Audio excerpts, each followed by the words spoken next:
Bienvenue à une nouvelle vidéo de Sur la Trotte.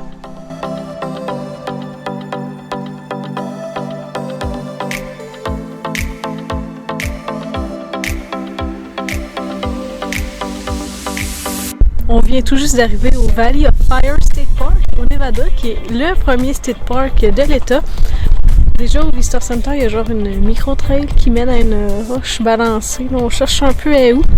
Puis on va très probablement être capable de tout faire le parc dans la journée parce qu'il y a pratiquement pas de sentiers. Ça mène tout à des points d'intérêt, mais les sentiers sont très courts. Je pense que le plus haut c'est comme 1,25 000, fait que c'est vraiment très court à faire. Puis ça paraît qu'on est quand même proche de l'Utah parce que les roches et tout sont rouges. Ah, c'est vraiment spécial, tous les petits buissons là, qu'on voit, là, genre un peu séchés. Ça paraîtra sûrement pas à la caméra, là, mais dans la vraie vie, ils ont une teinte bleutée, genre c'est vraiment beau sur le rouge. Fait que c'est ça.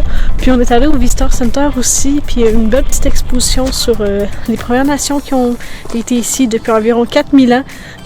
Ok, la fameuse roche qu'on cherche, là. Nous autres, on a tourné par là. C'est super tapé. Mais on est vraiment épais, là. Il y a des roches, là. Il y a un sentier qui va là-bas, genre. C'est quasiment gênant. Là, on va la trouver, la roche.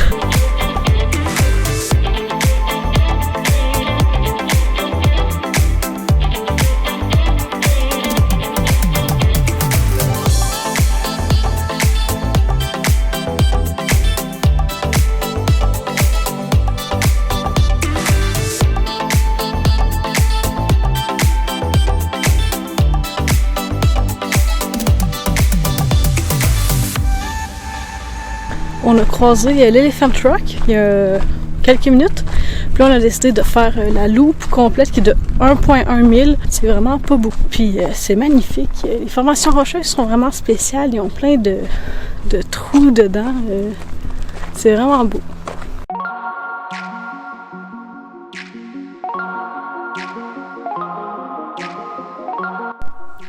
Dans le parc, on retrouve aussi 2 bûches d'arbres pétrifiés qui datent d'il y a 150 millions d'années. Avec les années, ces troncs sont devenus des roches.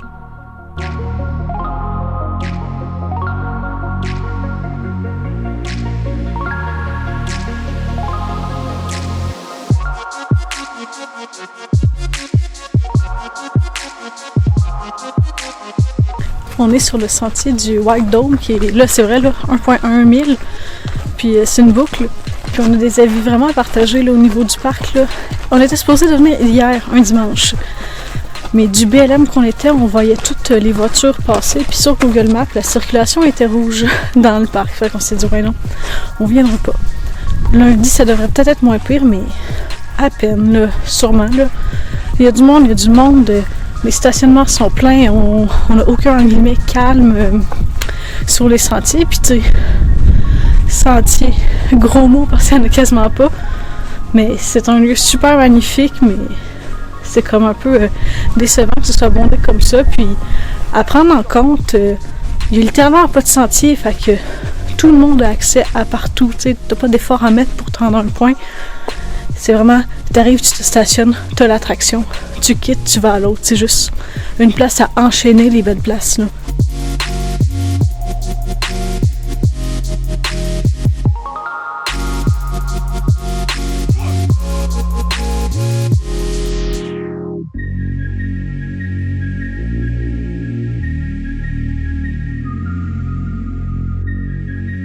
Puis, à part les paysages, on trouve que le parc, il apporte comme, en guillemets, pas grand-chose, là. Encore une fois, côté sentier, là. Mais surtout pour le prix, c'est 10 $ US, là, pour les gens qui résident au Nevada. Puis c'est 15 US, sinon, par véhicule. Puis on trouve ça un peu cher, honnêtement, pour ce que ça donne.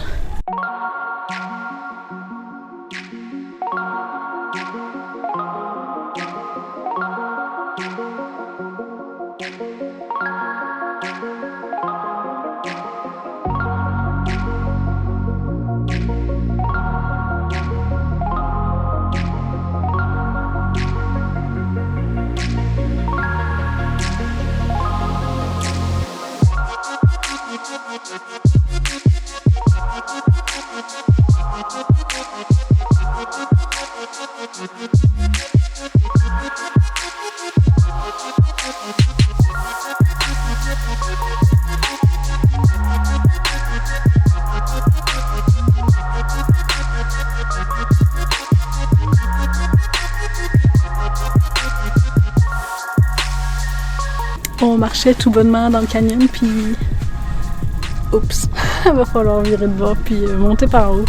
Mais je me suis demandé si le coup, pourquoi il y avait du monde qui marchait si haut, mais j'ai ma réponse.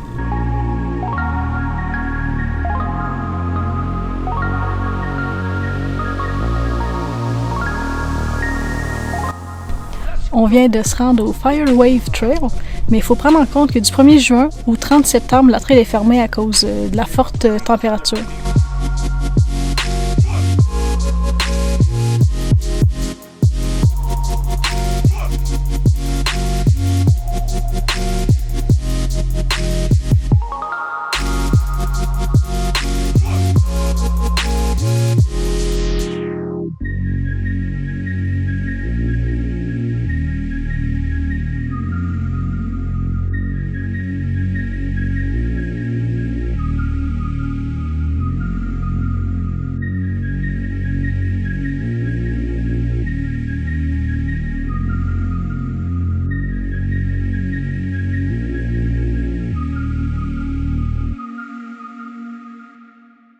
On s'en va faire notre dernier sentier de la journée. Ben, c'est le seul qui reste. Là. Il va y avoir d'autres points d'intérêt qu'on va aller voir, mais en tant que sentier, c'est le dernier.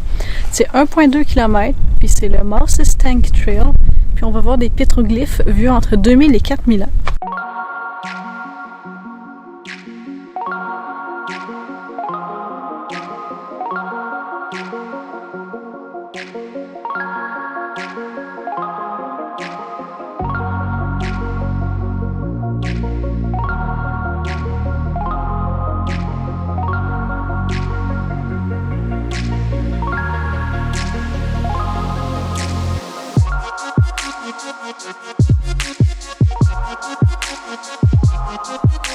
On se revoit dans une prochaine vidéo. À bientôt!